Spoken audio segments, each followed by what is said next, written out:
49 అంటే సంతానం, 49 అంటే సంతోషం. 49 ఆంధ్రప్రదేశ్, తెలంగాణ. నమస్తే, వెల్కమ్ టు ఐడ్రన్స్. నేను మీ మాధురి. ఇప్పుడు జనరల్గా తీసుకున్నట్లయితే చిన్న పిల్లల దగ్గర నుంచి కూడా కంటి చూపు మందగించడం అనేది సాధారణంగా చూస్తున్న విషయం. ఈ కంటి చూపు మందగించడానికి మెయిన్గా రీజన్ ఏంటి? దీన్ని అధిగమించడానికి మ్యాక్సిమం ఎక్కువగా గ్లాసెస్ వాడుతూ ఉంటారు. అవి వాడకుండా దానికి ప్రత్యామ్నాయంగా ఏమైనా ఉన్నాయా? ఆహారంలో ఏమైనా మార్పులు చేర్పులు చేసుకోవచ్చా? చేసుకుంటే కంటి చూపు మెరుగుపడుతుందా?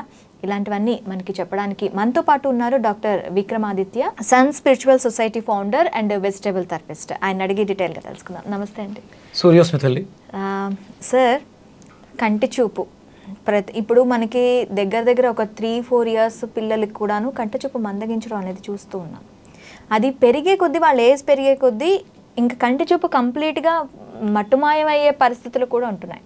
అసలు కంటి చూపు మందగించడానికి, ముఖ్యంగా ఆ ఏజ్లో కంటి చూపు మందగించడానికి కారణాలు ఏంటంటారు? మీరు అడిగిన దాంట్లో కంటి చూపు ఇప్పుడున్నటువంటి పిల్లల్లో మాట్లాడుతున్నారు. అది ప్రధానంగా పుట్టిన పిల్లలను కదా, పుట్టిన వెంటనే మ్యాక్సిమం బాక్సుల్లో పెడుతున్నారు. అవును. ఎందుకని వాళ్ళ వెయిట్ చాలా తక్కువగా ఉండటం, కానీ పుట్టిన పరిస్థితుల్లోని వాళ్ళకి ఏవైనా సమస్యలు ఉండేటప్పుడు వాళ్ళకి శ్వాస సరిగ్గా అందటానికి కోసం కానీ ఇలాంటి వాటి కోసం ఇంక్యుబేటర్స్లో పెడుతూ ఉంటారు మ్యాక్సిమం. ఇప్పుడు అది సర్వసాధారణం అయిపోయింది. పూర్వం ఒక 20 ఏళ్ల క్రితం, ఒక 30 ఏళ్ల క్రితం ఈ బాక్సులు ఇలాంటివి ఏమీ లేవు. సాధారణంగా నార్మల్ డెలివరీసే. అవును. ఇప్పుడు అది లేదు. మ్యాక్సిమం మనకి సిజేరియన్ సర్జరీసే చాలా తక్కువగా ఫ్రీ డెలివరీస్ అవుతున్నాయి. ఇక్కడ మరి ఆ పుట్టిన బిడ్డని ఎందుకు అక్కడ పెడుతున్నారు అంటే జాండీస్ కూడా కనిపిస్తున్నాయి పుట్టిన వెంటనే. అందుకే నేను ఇదంతా ఎందుకు మాట్లాడుతున్నానంటే కంటికి లివర్కి సంబంధం ఉంది. మీకు ఐడియా ఉందా లివర్ షేప్ ఎలా ఉంటుందో? ఒక లవ్ సింబల్ ఆకారంలో. లవ్లో ఉండదు, ఒక వీలా ఉండి ఇలా ఉంటుంది. అంటే కన్ను ఎలా ఉంటుందో సేమ్ అలాగే లివర్ కూడా అలాగే ఉంటుంది. అంటే లివర్లో జరిగే ప్రతిక్రియ కళ్ళలో కనిపిస్తుంది. కామెర్లు వస్తే కంటి చూపుతోనే కంటి చూపు ఎలా ఉంది, కండ్లు పచ్చరంగా ఉందా, అవన్నీ చూస్తూ ఉంటారు. అంటే కళ్ళలో ఎక్స్పోజ్ అవుతుంది. కామెర్లు అనే వ్యాధిని ముందు ఫస్ట్ కళ్ళలో చూస్తారు, తర్వాత యూరిన్ పట్టి దాంట్లో బియ్యం వేసి ఇలా, అంటే పూర్వపు పద్ధతులు. అంటే ఇక్కడ కంటికి లివర్కి ఏదో సంబంధం ఉంది అని మనకి చెప్పకనే చెప్తున్నారు. అవును, పూర్వం పెద్దవాళ్ళు చెప్పేవాడు. ఇప్పుడు మీరు అంటున్నట్లు చిన్నపిల్లల వయస్సులో వాళ్ళకి కళ్ళద్దాలు, చూపు మందగించడం, ఇవన్నీ జరగడానికి ప్రధానమైనటువంటి కారణం తల్లి గర్భంతో ఉన్నప్పుడు తను తీసుకున్నటువంటి ఆహారమే వాళ్ళ చూపుని పోగొట్టేస్తుంది. అంటే ఇప్పుడు అంతా కూడా మనం సైంటిఫిక్. మీరు ఏం తింటున్నారు? ప్రోటీన్ తింటున్నారా? కార్బ్స్ తింటున్నారా? మీ దాంట్లో ఐరన్ ఎంత ఉంది? కొలుసుకుంటున్నాం కప్పులతో. అవును. పూర్వం ఆకలిస్తే భోజనం చేయాలి, అన్నం తినాలి. ఆ క్రేవింగ్స్, మీకు పులుపు తినాలనిపిస్తుందా అంటే ఇప్పుడు ప్రెగ్నెంట్గా ఉన్నప్పుడే కోరికలు, వెలుబూర్తి కచ్చికలు తినాలని, తీపి తినాలని, ఒక్కొక్కళ్ళకి ఒక్కొక్క రకంగా రుచులు. ఇప్పుడు అన్నీ ఒకటే రుచి, బిర్యానీ రుచి. అంతేగా? అవును. చికెన్ నాకు అంటే ఆవిడకి తినాలని ఉంది, రుచిని కూడా గమనించలేని స్థితిలో ఉంది ఆ తల్లి. అందుకని ఏంటంటే ఒక మంచి బకెట్ తీస్తే అందరూ కూర్చొని శుభ్రంగా తినేసి, మరి ఇది ఏమైవ్వాలి? ఒక బిడ్డకి జన్మనిస్తుంది, ఒక సృష్టి జరుగుతుంది, ఎలా ఉండాలి? పూర్వం అగ్ని సంస్కారం అనేది జరిగేది. అంటే ప్రెగ్నెంట్ అయి నెల తప్పిన దగ్గర నుంచి కొన్ని సంస్కారాలు ఉంటాయి. ఒక్కొక్క నెలకి ఒక్కొక్క సంస్కారం చేస్తూ 3వ నెలలో పుంసవనం అనే సంస్కారం చేస్తూ, అంటే పుంసవనం ఎందుకు చేస్తారంటే పుట్టపోయే బిడ్డ శరీరంలో అంతర్గతంగా ఉండాల్సినటువంటి ఆర్గాన్స్ ఆరోగ్యంగా పెరగడానికి. అంటే పుంసవనం అనగానే ఆ పూ అనేది ఒకటి ఉంది కాబట్టి పురుషుడు అంటే మగపిల్లాడే పుట్టాలి అనుకునేవాళ్ళు పుంసవనం చేస్తున్నారు. ఓకే. పుంసవనం అనే దాంట్లో పువ్వు ఉంది కాబట్టి పురుషుడు లేకపోతే స్త్రీ, ఆడపిల్ల. ఇది కాదు, పుంసవనం అనేది ఒక క్రియ, ఒక క్రతువు. అంటే ప్రతి చాలా అంటే ఒక బిడ్డకి జన్మనిస్తాను, వాడు పుట్టబోయేవాడు శ్రీరామచంద్రుడు అవ్వాలి, మంచి పేరు ప్రఖ్యాతులు తేవాలి, ఆ వంశాన్ని నిలబెట్టాలి, ఇలా ఆలోచించి భక్తితో లోపల పెరుగుతున్నది ఒక భగవంతుడు అనే ఆరాధనతో చేసేవాళ్ళు. ఇప్పుడు ఎవరిని ఉన్నారు అలాగా? ఎవరు అసలు ఇదొక క్రియ ఉన్నది అని చెప్పి కూడా మర్చిపోయిన సంఘటనలు అసలు ఇప్పుడు ఎవరు చెయ్యట్లేదు అసలు. మాక్సిమం ఇప్పుడు డెలివరీ కన్ఫర్మ్ అయ్యేది కూడా 4th 5th మంత్లో కూడా కన్ఫర్మ్ అవుతున్న వాళ్ళు కూడా ఉన్నారు. అంటే అంత లైఫ్ స్టైల్స్లో చేంజెస్ దీంట్ వల్ల అది చెక్ చేసుకోవడం కూడా మర్చిపోయి ఉన్న ఆడపిల్లలు ఉన్నారు ఈ మధ్యకాలంలో. అది పరిస్థితి. ఇప్పుడు అంటే మనం చేస్తున్న పనుల వల్ల అంధకారమైనటువంటి జీవితాన్ని ఇస్తున్నాం బిడ్డలకి. స్త్రీకి గర్భవతి తల్లి అవ్వటం అనేది భగవంతుడిచ్చిన వరం. ఎంతోమంది పిల్లలు లేని స్త్రీలు చాలా ఇబ్బందులు పడుతూ బాధలు పడుతూ ఉన్నారు. అంటే మీరు అనొచ్చు మళ్ళీ కింద కామెంట్లో పిల్లలు పుట్టిన వాళ్ళు పిల్లలు ఉన్నవాళ్ళు ఏమైనా గొప్పవాళ్ళ అని. అది ఫస్ట్ ఒక వరం. సంతానాన్ని పొందడం అనేది గర్భవతి స్త్రీ పరిపూర్ణత సాధించేది అక్కడే. అది చాలా భక్తితో శ్రద్ధతో చేయాలి. అగ్ని సంస్కారం జరిగిన తర్వాత అంటే మనకి శోభన క్రియ అక్కడే దానికి ఒక బీజం పెట్టి ముహూర్తం చేస్తారు. ఒకవేళ అదే రోజు కన్సీవ్ అయితే అదే రోజు బేబీకి నువ్వు జన్మనిచ్చేస్తే ముహూర్తం. ఇప్పుడు అవి లేవు ఆ ముహూర్తాలు శ్రద్ధలు. పగలు సంసారం చేయకూడదు, అలాగే తిన్న వెంటనే చేయకూడదు. చాలా నియమాలు ఉన్నాయమ్మ. మనం చేసేది ఒక యజ్ఞం, ఒక బిడ్డని బయటకు తీసుకురావడానికి చేసే యజ్ఞం.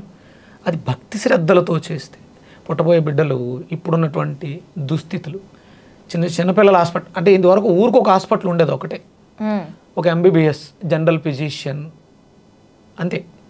అక్కడే ప్రసూతి ఒక లేడీ డాక్టర్, వాళ్ళకి వచ్చే గైనిక్ ఇష్యూస్. అంతేగాని సెపరేట్గా చిన్నపిల్లలకి సెపరేట్ హాస్పిటల్స్, పెద్దవాళ్ళకి ముసలి వాళ్ళకి ఇలా ఏముండదు, ఒకటే హాస్పిటల్. కానీ ఇప్పుడు మరి దేనికి దానికి స్పెషలైజేషన్స్ తల్లి ఒక హాస్పిటల్లో ఉంటుంది, బిడ్డ ఇంకో హాస్పిటల్లో ఉంటుంది. ఇది పరిస్థితి. ఇక్కడ బాధ్యత ఎవరిదమ్మా?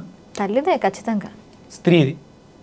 తల్లి కాబోతున్నాం అంటే నేను ఈ 2.5-3 ఏళ్లలో చాలామంది ఆడవాళ్ళతో మాట్లాడటం, వాళ్ళకు ఉన్నటువంటి సమస్యల గురించి డిస్కస్ చేయటం, వాళ్ళకి ఇదే చెప్తుంటాను. భక్తి శ్రద్ధలతో చేయండి. మనం తినేది హవిస్ అవ్వాలి. అది యజ్ఞకుండం కదా, యజ్ఞం కదా చేసావు. ఒక అగ్నిని రగిల్చావు, లోపల ఒక భగవంతుడు రూపవంతరం చెందుతున్నాడు. వాడికి ఇవ్వాల్సిన హవిస్ ఏంటి? స్వచ్ఛమైనదే ఉండాలి, పవిత్రమైనదే ఉండాలి. మన ఇష్టం వచ్చినట్లు ఏం పడితే అవి తినేయడం. అప్పుడు పులిపే ఎందుకు తినాలనిపిస్తుంది, వగరుగా ఉన్నవే ఎందుకు తినాలనిపిస్తుంది?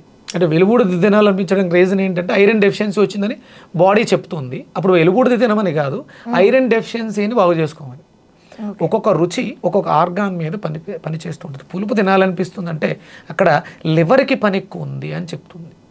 ఓకే, పులుపు పుల్లగా ఉండే పదార్థాలు తినడం ద్వారా లివర్ యాక్టివ్ అవుతుంది. మీరు చింతపండు నోట్లో పెట్టుకున్న, మామిడికాయ కొరికిన మీ ఎక్స్ప్రెషన్ ఏముంటుందో ఒక్కసారి పెట్టండి అని అంటాం. అంటే ఏం బ్లింక్ చేశారు? కళ్ళు. లివర్ మీద ఆ పులుపు పనిచేస్తుంది. ఎవరినో వాడుతున్నారమ్మా? పులుపు తింటున్నారా? పులుపు చాలా తగ్గించేశారు. పులుపు వస్తువు అంటే చాలు చాలా మంది అబ్బా అంటే ఇప్పుడు నేను ఎక్స్ప్రెషన్స్ ఆ ఎక్స్ప్రెషన్స్తోనే దూరంగా ఉంటారు మ్యాక్సిమం. అది అంటే మనకి ప్రధానంగా చూపు బాగుపడాలంటే కావాల్సింది పులుపు అనే రుచి, షడ్రుచులు. మనకు అందుకనే ఉగాదికి అన్ని రకాల రుచులను పెట్టడం ద్వారా మన శరీరంలో పంచభూతాలు కూడా యాక్టివ్ అవుతాయి.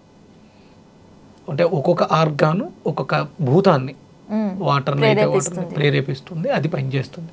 ఇక్కడ లివర్ అనేది ప్రధానంగా మనకి చాలా ఇంపార్టెంట్. అందుకని తేలికగా జీర్ణమయ్యే పదార్థాలు మాత్రమే గర్భవతి తీసుకోవాలి. చాలా తేలికగా జీర్ణం అవ్వాలి, ఎందుకంటే అది శక్తిగా మారాలి. అది నీ కోసం కాదు, నీ కడుపులో ఉన్నటువంటి బిడ్డ కోసం. అలాగే పుట్టిన తర్వాత బిడ్డలకి కూడా మీరు పెట్టాల్సింది తేలికగా జీర్ణమై. పుట్టిన వెంటనే వాళ్ళకి మీరు అన్నాన్ని మెత్తగా పిసికేసి నెయ్యి వేసి ఉప్పు వేసి పెడతారు. అన్నప్రాసన అయిన తర్వాత ఫస్ట్ వాళ్ళకి స్టార్ట్ చేసేటప్పుడు మెత్తగా చేసి కొంచెం ఉప్పు వేసి పెడతారు. అలా స్టార్ట్ చేస్తారు. తర్వాత చారు.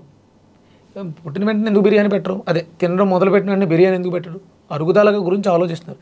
మరి ఎదిగిన తర్వాత కూడా అంటే వాళ్ళకి స్టార్ట్ అయిపోయిందా జీర్ణక్రియ అంత హెవీగా? ఇప్పుడు చిన్నపిల్లల దగ్గర నుంచి అందరికీ కూడా మాంసాన్ని విపరీతంగా అలవాటు చేసేస్తాం. అది వాళ్ళ జీవితాన్ని నాశనం చేస్తుందని చెప్పాలి నా ఉద్దేశం. అది ఆ జరగాల్సినవన్నీ జరగట్లేదమ్మా. సరైన సమయానికి అన్నప్రాసన అది జరగట్ల, ఏదో పెట్టేస్తున్నారు అంతే. ఎవరో ఏమీ పట్టించుకోవట్లేదు. పట్టించుకోవాలి, ఎందుకంటే ఇదే రేపొద్దున ఒక పెద్ద సొసైటీకి మనం పునాది వేస్తున్నాం.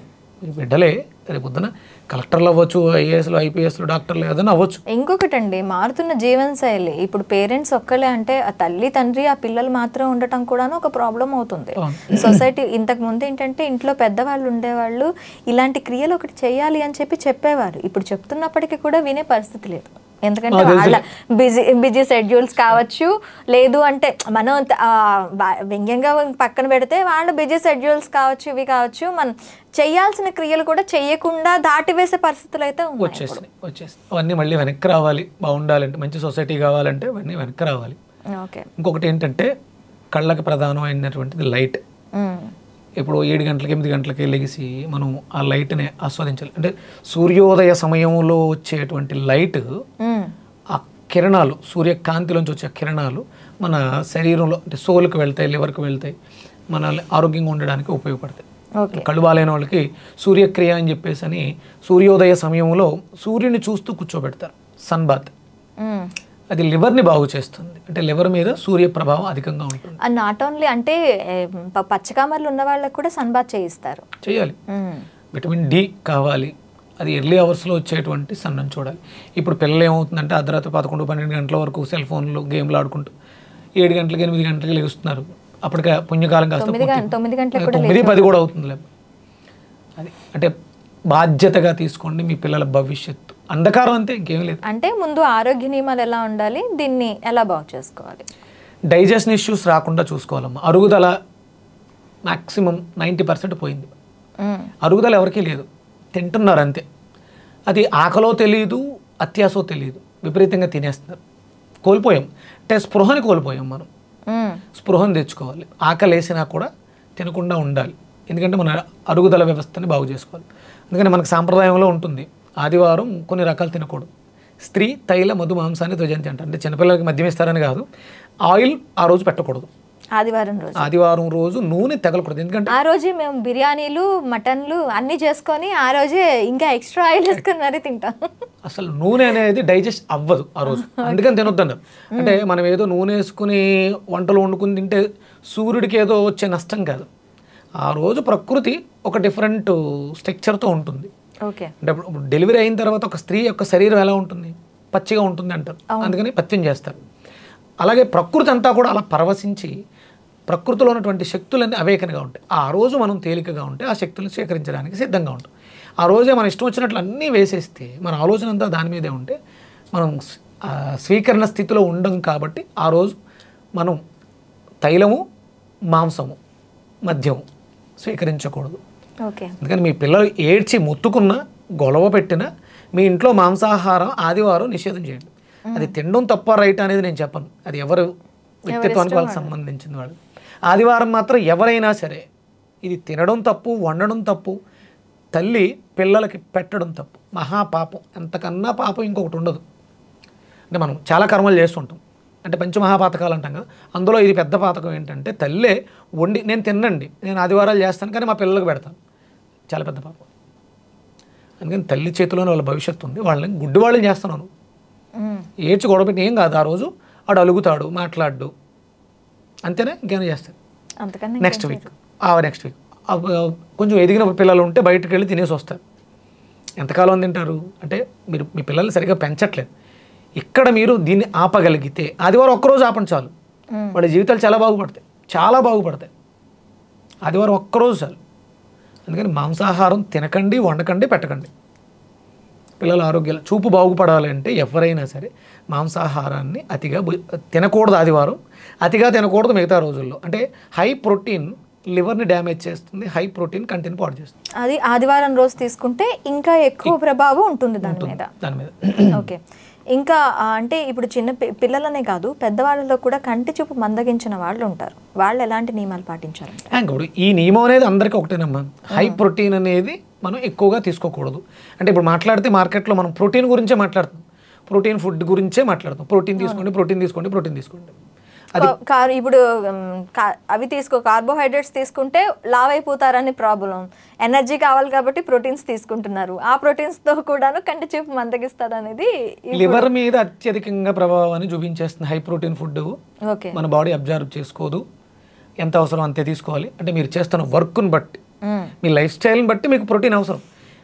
మీరు లేడీస్ కాబట్టి మీ వయసు ఎంత కాబట్టి మీరు ఇంత కప్పు ప్రోటీన్ తీసుకోండి, నేను ఎక్కువ మాట్లాడుతుంటాను కాబట్టి మీరు ఇంత కాదు. మీరు చేసే పని, మీ వర్క్ స్టైల్ మీద ఆధారపడి మీరు ప్రోటీన్ అనేది అవసరం. మీరు ఇచ్చే పదార్థాల్లోంచి ప్రోటీన్ అది తీసుకుంటుంది. మీరు డైరెక్ట్ ప్రోటీన్ ఇవ్వద్దు. ఓకే. ఇప్పుడు ప్రోటీన్, హై ప్రోటీన్ ఎందులో ఉంటుందమ్మా?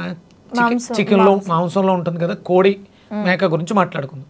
కోడి ప్రోటీన్ కోసం ఏం తింటుంది? ప్రోటీన్ అంటే మటన్ షాప్ కాదు, గింజలు అవి తింటుంది, తృణధాన్యాలు లేదు అంటే బియ్యం గింజలు అవి తింటుంది అంతే. అది మటన్ షాప్కి వెళ్ళి బోన్ సూపు ఒక 1/2 కేజీ మాంసం కైమా కొట్టించుకుని తినట్లేదు కదా. అవును. మనం ప్రోటీన్ కోసం దాన్ని చేస్తున్నాం. అది మాత్రం ప్రోటీన్ కోసం సాత్వికంగా ఉంటుంది, చాలా హ్యాపీగా అద్భుతమైన ప్రోటీన్ తయారు చేసుకుంటుంది, దాని నిండా పుష్కలంగా ఉంది. మనం మాత్రం మరి దాన్ని తిన్నా ఎందుకు బలంగా ఉండట్లేదు అంటే ప్రోటీన్ అందులో ఉన్నటువంటి ప్రోటీన్ మనకే కాదు, మనకు ఉపయోగపడట్లేదు. శుభ్రంగా మన దగ్గర చాలా రకాల ప్రోటీన్ పదార్థాలు ఉన్నాయి. ఏవైనా సరే లిమిట్గానే తీసుకోవాలి. అది మన లివర్ మీద ఎంత ప్రభావాన్ని చూపిస్తుంది అనేది మనకి కళ్ళ ద్వారా అర్థమవుతుంది. ఓకే. అందుకని లివర్ని చాలా జాగ్రత్త, అంటే ఈజీ డైజెస్టబుల్ ఉండాలి, అది ఎనర్జీగా ఉండాలి. ప్రోటీన్ కార్బోహైడ్రేట్సా కాదు, శక్తి ఎందులో ఉంటుందమ్మా? Fruits high energy. అవి తిన్న వెంటనే ఎనర్జీ మనకి బాడీకి వచ్చేస్తుంది. Not only fruits, dry fruits కూడాను సేమ్ అదే ఇది ఉంటుంది. అదే అంటే అవన్నీ ఇమీడియట్గా మనకి ఎనర్జీగా కన్వర్ట్ అయిపోతాయి. ఇది ప్రోటీన్ తిన్న తర్వాత డైజెషన్ అయ్యి ఆ డైజెషన్లోంచి అది ఎనర్జీని తయారు చేసుకోవాలి, సమయం ఎక్కువ పడుతుంది. అందుకని మనకి అంటే 80% ఆల్కలైన్ ఫుడ్, 20% ఎసిడిక్ ఫుడ్. అంటే వండింది 20%, వండంది 80%. మనం రివర్స్లో ఉన్నాం. వండింది 80%, వండంది ఆ 20 కూడా కాదేమో, చాలా తక్కువ, 10% కూడా తీసుకుని చాలా రేరు. ఫ్రూట్స్ తినడం అనేది ఇప్పుడు డైలీ లైఫ్లో చాలా తక్కువ అయిపోయింది మనం ఇప్పుడు తీసుకున్న పరిస్థితులను చూసుకున్నట్లయితే. అయితే మంచి హెల్దీ ఫుడ్, కుక్డ్ ఫుడ్ కాకుండా మీరు రా ఫుడ్ ఎక్కువగా తీసుకోమని చెప్తున్నారు. తీసుకోవాలి, ఈజీ డైజెస్టబుల్ ఉండాలి. అవి కూడా మన అంటే ఫ్రూట్స్ అనగానే అందరూ మేము ఫ్రూట్స్ తీసుకుంటున్నామండి, నైట్ తీసుకుంటున్నాం అంటారు. ఈవినింగ్స్ నైట్లు ఫ్రూట్స్ తీసుకోకూడదు. మార్నింగ్ కింగ్ ఫుడ్ అంటుంది దీన్ని. ఎనర్జీ ఉన్నదాన్ని అంతండి కింగ్ ఫుడ్. కుక్ చేసిన దాన్ని మనం మంత్రితో సంబోధిస్తాం. ఈవినింగ్ నో ఫుడ్, సైనికుడు ఇలా మాట్లాడుకుంటాం. అంటే ఇల్లే కొలిది ఆ ఫుడ్ యొక్క క్వాలిటీ. కింగ్ ఫుడ్ అంటే కింగ్ లాగా ఎక్కువ తినమని కాదు, ఆ ఫుడ్ తీసుకునే ఫుడ్ ఎనర్జీ మనకి ఇస్తుంది, కింగ్ ఎనర్జీని ఇస్తుంది. ఓకే. మధ్యాహ్నం తినేది మంత్రితో పోలుస్తారు దాన్ని అలా. Okay sir, thank you very much. చూసారు కదా, కంటి చూపు మెరుగుపరచుకోవాలి అంటే ఆహార నియమాలు పాటించడంతో పాటు మీరు ఏదైతే దైనందిక జీవితంలో యూజ్ చేస్తున్నారో ప్రోటీన్స్, ఆ విధంగా కాకుండా సాత్వికంగా తీసుకోండి అని చెప్తున్నారు. అండ్ ఆదివారం రోజు ముఖ్యంగా తీసుకున్నట్లయితే ఆ రోజు నూనెకి అలాగే మాంసానికి మద్యానికి చాలా దూరంగా ఉండటం వల్ల ఎదిగే పిల్లలు అలాగే ఈ ఆల్రెడీ చూపు ఎవరైతే మందగించి ఉంటారో వాళ్ళల్లో కూడా చేంజెస్ వస్తాయని చెప్తున్నారు. మరొక అంశంతో మీ ముందుకు వస్తాం. Stay with us.